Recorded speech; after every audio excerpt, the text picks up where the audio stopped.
shining the wall, 99 bottles of shine. Take one down, drink it right down. 84 bottles of shine on the wall.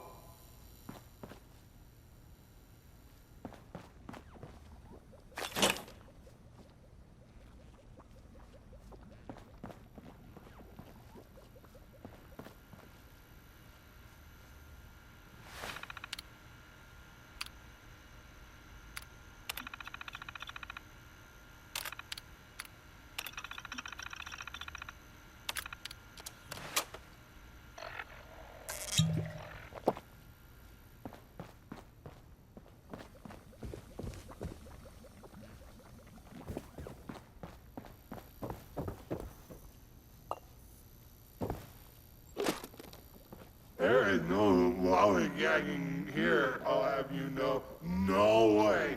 I am a full-time rummy, and this cellar is my stellar office.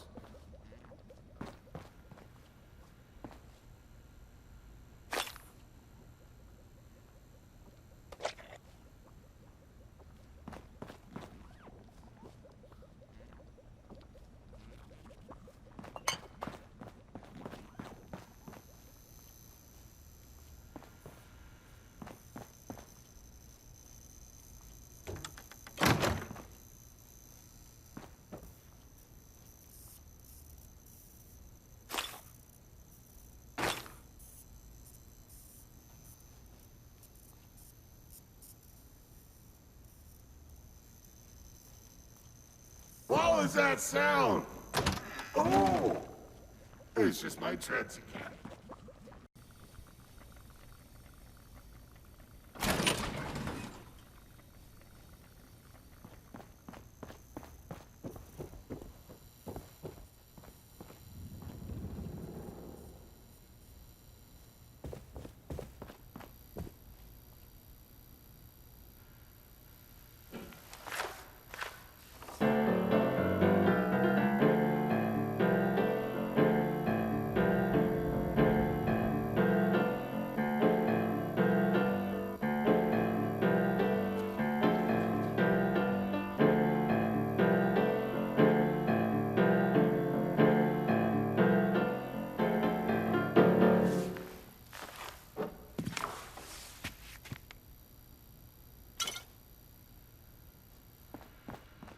Does it smell like alcohol down here, or is it just me?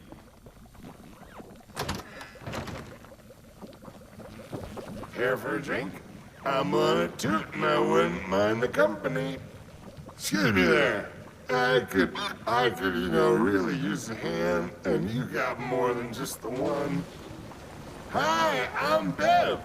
And Bev Ridge is the #1 alcohol quality testing robo brain in all of Appalachia.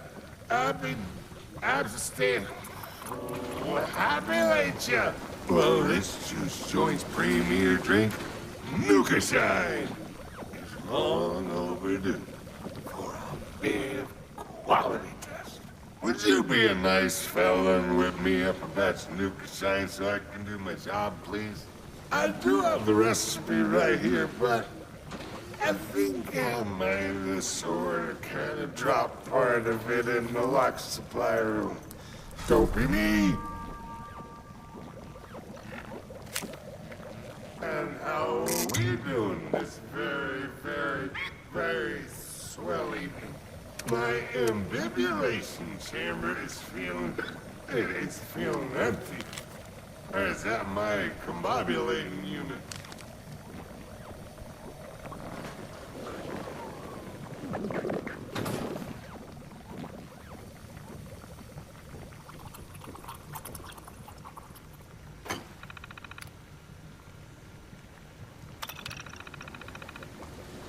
Don't be shy, come on over and punch the bag with me.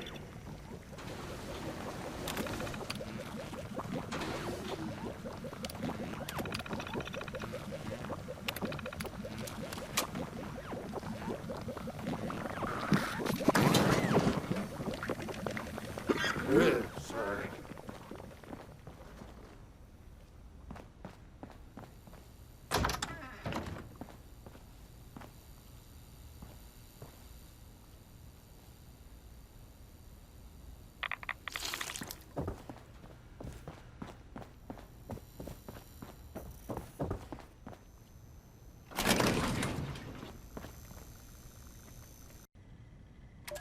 Personal log. Timestamp 1120761344. My special edition Nuka-Cola lamp arrived in satisfactory condition. After a few modifications, I am greatly pleased. I clearly now have the greatest Nuka-Cola collection in the city. But I've pushed the capacity of this meager hovel to the limit. Solution. I need to procure a warehouse in Morgantown for further expansion. But first, I need the proper financial capital. I clearly need to strategize a successful commercial enterprise. University students are plentiful, but what do they want? Aha! Proposal. Students love alcohol, and I love Nuka-Cola. I shall formulate a high-proof distilled spirit with Nuka-Cola. The perfect beverage. It just needs a name. Nuka-Hall? Nuka Mash? Nuka Brew? I'll get to that part later.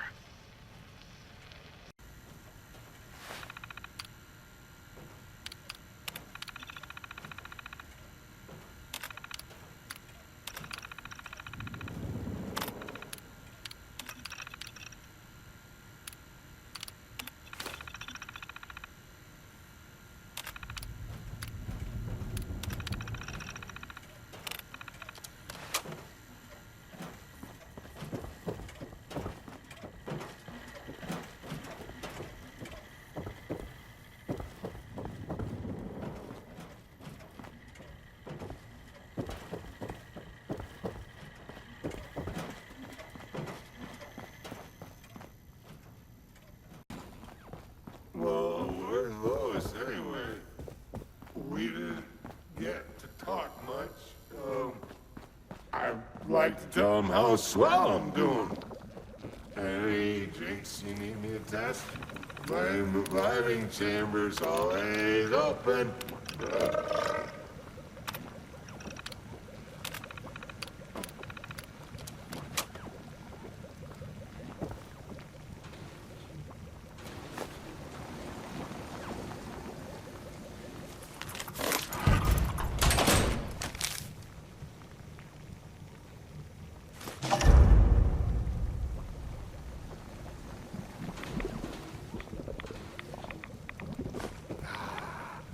Today's a beautiful day. The floors are green, the walls blue, and the sky is shining like the sun.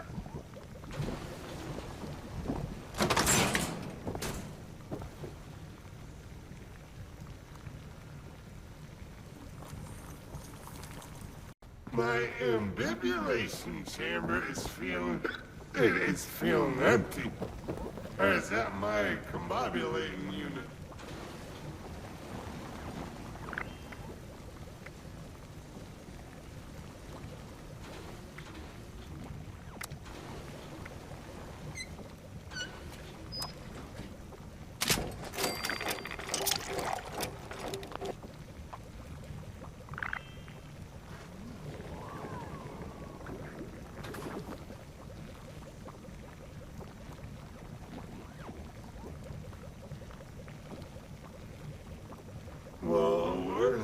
Anyway, we didn't get to talk much. I'd like to tell him how swell I'm doing.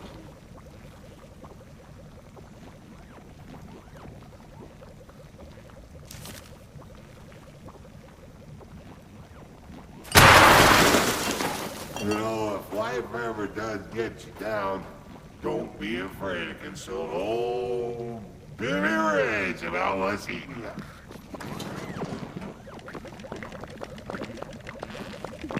Do I smell me a Nukashine?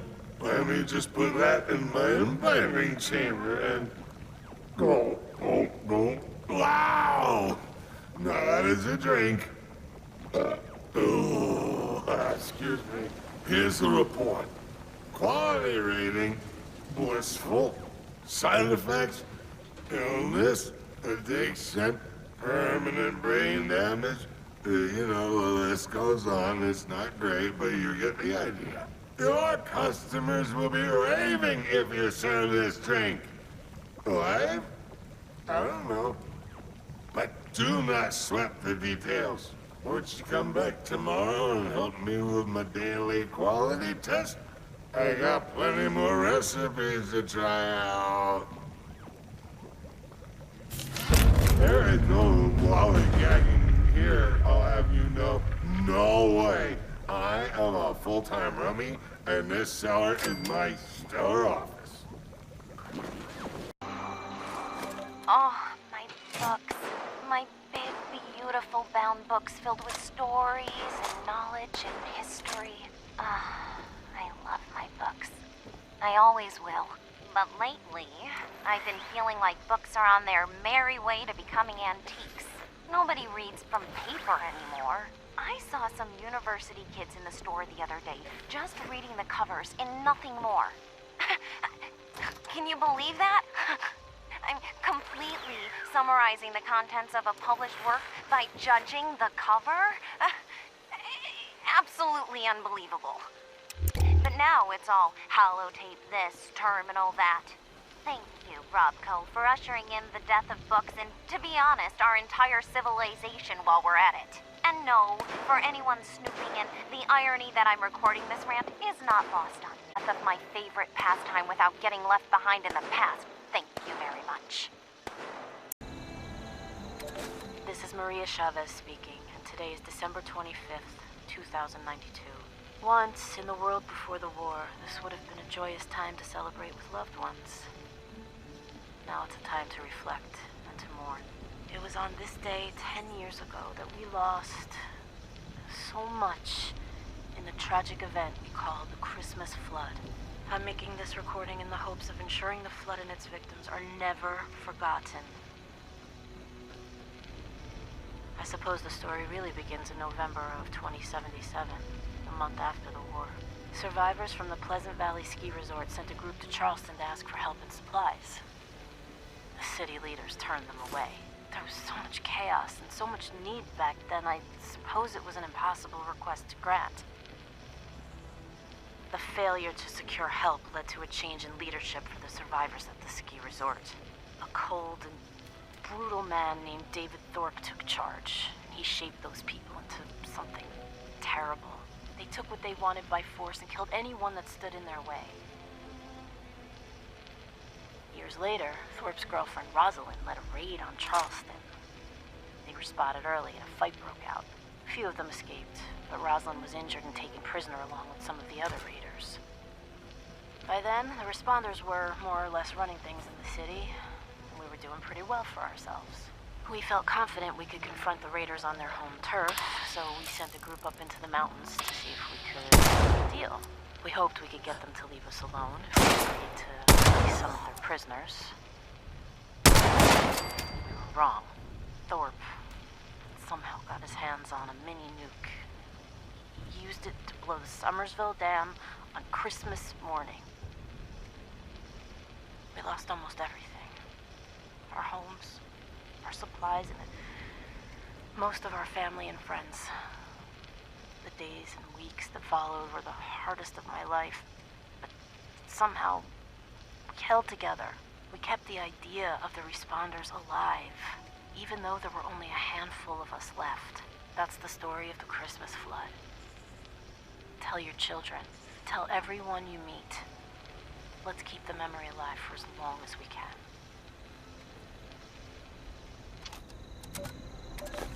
It's been a hell of a week, I tell ya.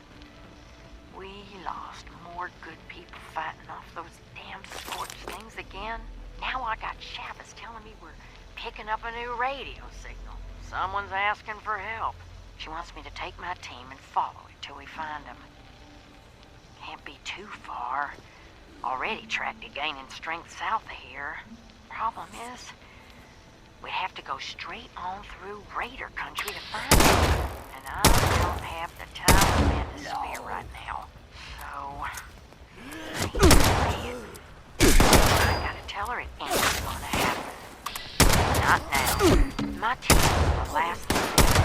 And if I take them on some wild goose chase, we're leaving ourselves over for another Christmas flood situation. And you can bet your ass I ain't gonna let that happen again. Even if it means someone out there might need us.